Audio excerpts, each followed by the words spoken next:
36 വർഷമായിടാ വെൻസേ ഞാൻ പോലീസിൽ. ഇതിനിടയിൽ പുറത്ത് അറിയുന്നതും അറിയാത്തതുമായ പല ചെറ്റത്തരങ്ങളും ഞാൻ ചെയ്തിട്ടുണ്ട്. പക്ഷെ അതിനൊന്നും എനിക്ക് ഒരു റിഗ്രറ്റും ഇല്ലടാ.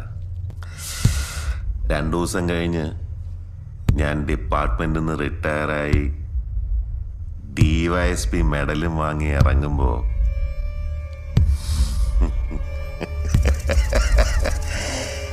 ജോർജ് സാറ് പഴയ ജോർജ് സാറ് തന്നെയാണ്. നീ ആരെയാണ് ഈ പേടിപ്പിക്കുന്നേ? എന്നെ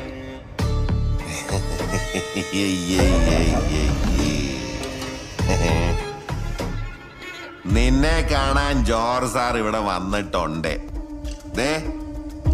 നിന്റെ മുമ്പിൽ ജോർജ് സാർ ഇങ്ങനെ നിൽക്കുന്നുണ്ടേലേ, നീ ജോർജ് സാറിനെ ഇനിയും കുറെ അറിയാനുണ്ടനിയാ.